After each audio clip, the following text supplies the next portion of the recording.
안녕하세요. 오늘도 5단원 길이와 시간을 공부하겠습니다. 지난 수업까지는 길이 단위에 대해 배웠었는데 오늘 수업부터는 시간 단위에 대해 배워보도록 하겠습니다. 교과서는 96쪽입니다. 그럼 수업 시작하겠습니다. 교과서 96쪽 1분보다 작은 단위는 무엇일까요? 입니다. 1번 문제 1분보다 작은 단위를 알아봅시다 라고 나와 있는데 그림을 보니 지혜와 오빠가 기차 화장실 앞에서 이야기를 하고 있네요. 지혜 오빠가 지혜에게 손을 벌써 다 씻었어? 30초 동안은 씻어야지 라고 말했고 지혜는 30초가 얼마만큼의 시간이야? 라고 말하며 궁금해하고 있네요. 손을 30초 씻어야 한다는 지혜 오빠의 말이 요즘 같은 시기에 정말 중요한 것 같긴 하네요. 사실 우리가 일상생활에서 이미 몇 초라는 시간 단위를 쓰고 있긴 한데 몇 초의 시간 단위가 어느 정도의 시간인지 감이 잘 잡히지 않을 거예요. 초 단위는 시계를 통해 알아보도록 할 건데 우선 영상을 멈추고 1분 동안 시계를 관찰하여 관찰하는 내용을 교과서에 써봅시다. 다 했나요? 그럼 함께 시계를 보면서 관찰한 내용을 살펴보겠습니다.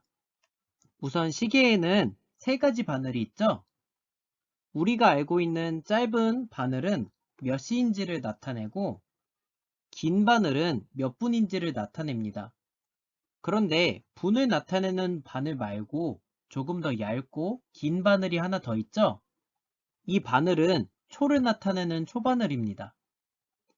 그리고 1분 동안 바늘들의 움직임을 보면 시를 나타내는 짧은 바늘과 분을 나타내는 긴 바늘은 거의 움직이지 않지만 초를 나타내는 바늘은 계속 움직이는 것을 확인할 수 있었을 겁니다. 이렇게 계속 움직이는 초바늘이 작은 눈금 한 칸을 가는 동안 걸리는 시간을 1초라고 합니다.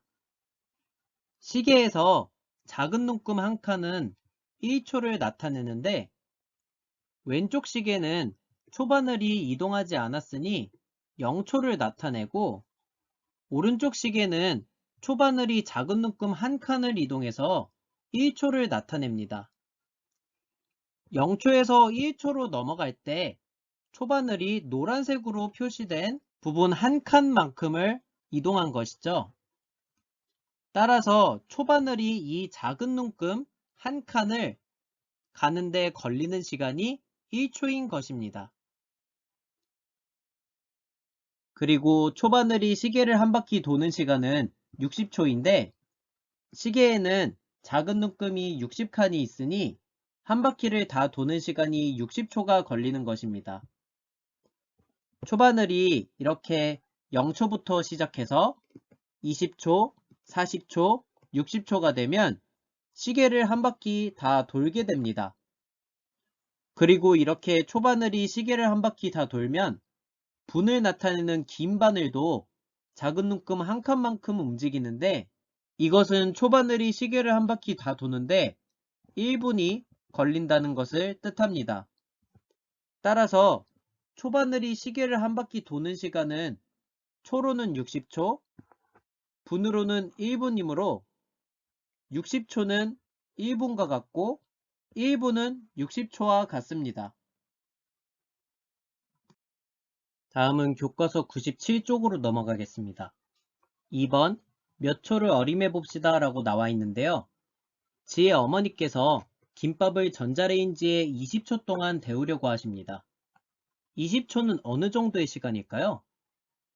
눈을 감고 김밥을 데우는 시간인 20초만큼 어림해보며 20초는 어느 정도의 시간인지 알아보는 활동을 하겠습니다. 먼저 여러분들은 눈을 감고 선생님이 시작이라고 말하는 순간부터 20초가 지났다고 생각하는 순간에 재빨리 눈을 떠서 영상을 확인하면 됩니다. 그럼 준비하고 시작!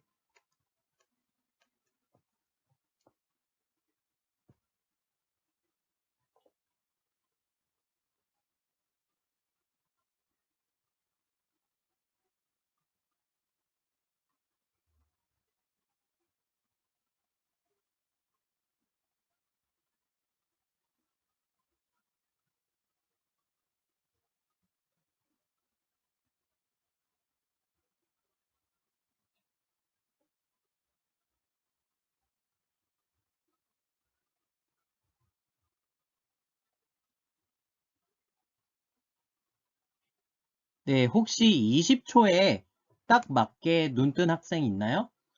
그럼 시간에 대한 감각이 아주 좋은 학생이네요. 이것도 여러 번 연습해보면 시간 감각이 좋아져서 점점 정확하게 어림할 수 있습니다. 아직까지 눈을 안 뜬 학생은 없겠죠? 다음은 3번 시각을 읽어봅시다입니다.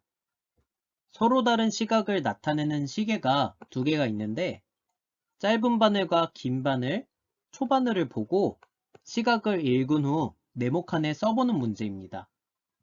영상을 멈추고 문제를 풀어보세요. 다 했나요? 그럼 왼쪽 시계부터 보겠습니다. 짧은 바늘이 2를 조금 지나서 가리키고 있으니 2시겠고 분을 나타내는 긴 바늘은 3을 가리키고 있으니 15분이겠네요. 마지막으로 초바늘은 작은 눈금 20칸만큼인 4를 가리키고 있으니 20초입니다. 기본적으로 분을 나타내는 긴 바늘과 초바늘 둘 다 작은 눈금을 가리켜서 시각을 나타내기 때문에 읽는 방법은 같습니다. 숫자와 숫자 사이에는 눈금이 5칸이 있으니까 숫자에 5를 곱해서 3 곱하기 5는 15니까 15분, 4 곱하기 5는 20이니까 20초와 같이 읽으면 되는 것이죠. 물론 계산하지 않고 눈에 익숙해져서 바로 시각을 읽을 수 있는 게 가장 좋긴 합니다. 다음 두 번째 시계의 시각을 보겠습니다. 짧은 바늘이 7과 8 사이를 가리키고 있으니 7시네요. 간혹 가다가 짧은 바늘이 8을 가리키는 것 같아서 8시네? 라고 생각하는 학생이 있을 수 있는데 그럴 때는 몇 분인지를 보면 됩니다. 지금 분을 나타내는 긴 바늘은 51분을 가리키고 있죠? 51분이라는 시각은 9분 뒤에 다음 시로 넘어가게 된다는 소린데 8시 51분이면 짧은 바늘이 8에 가까운 것이 아니라 9에 가까워야겠죠? 그래서 7시고 방금 51분인 것도 확인했으니 이제 몇 초인지 보겠습니다. 초바늘이 2를 가리키고 있으니 10초겠죠? 그래서 오른쪽 시계의 시각은 7시 51분 10초입니다. 다음은 4번 문제입니다. 시간을 분과 초로 나타내어 봅시다 라고 나와 있는데 90초를 몇 분 몇 초로, 2분을 몇 초로 나타내는 문제입니다. 그럼 영상을 멈추고 풀어보세요. 다 했나요? 그럼 90초는 몇 분 몇 초인지부터 확인해 보겠습니다. 일단 이 문제를 풀기 위해서는 60초가 1분이고 1분은 60초라는 것을 반드시 이해해야 합니다. 그 다음 90초는 60초보다 30초가 더 긴 시간이니까 60초는 1분으로 바꾸고 30초는 그대로 써주면 되겠습니다. 간단하죠? 다음은 2분이 몇 초인지 알아보겠습니다.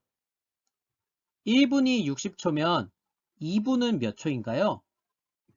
네, 60초 더하기 60초를 해서 120초가 나오죠? 이렇게 60초가 1분이고 1분이 60초인 것만 알면 시간 단위를 아주 쉽게 바꿔 쓸 수 있습니다. 마지막 5번 문제입니다. 몇 초 동안에 할 수 있는 배려 활동을 약속하고 실천해 봅시다 라고 나와 있는데요. 갑자기 도덕 문제 같네요. 교실에 버려진 쓰레기를 줍는 시간 5초, 넘어진 친구를 일으켜주는 시간 20초와 같이 몇 초 동안에 할 수 있는 배려의 행동이 무엇인지 생각해보고 그 행동을 하는데 걸리는 시간을 생각해서 쓰는 문제입니다. 영상을 멈추고 두 가지만 더 써봅시다. 네, 다 썼나요? 여러 가지 배려 활동을 써봤을 텐데 선생님은 무거운 짐을 들어주는 시간 8초, 그리고 기침할 때 마스크를 쓰고 하거나 옷 소매야 하는 시간 2초를 써봤습니다. 짧은 시간에 남을 배려할 수 있는 행동들이 생각보다 많죠? 아, 그리고 영상 시청하고 토선생 구독하는 시간 3초도 있네요. 네, 농담입니다. 지금까지 1분보다 작은 단위인 1초에 대해 배워보았습니다. 초 단위는 여러분들이 이미 일상생활에서 많이 쓰고 있었던 시간 단위니까 좀 더 쉽게 이해할 수 있었을 것 같네요. 영상을 시청한 후에는 수학 익힘책 64쪽에서 65쪽을 풀고 수업 내용 중 이해가 가지 않는 내용은 다시 보며 복습하도록 합시다. 그럼 다음 시간에 만나요.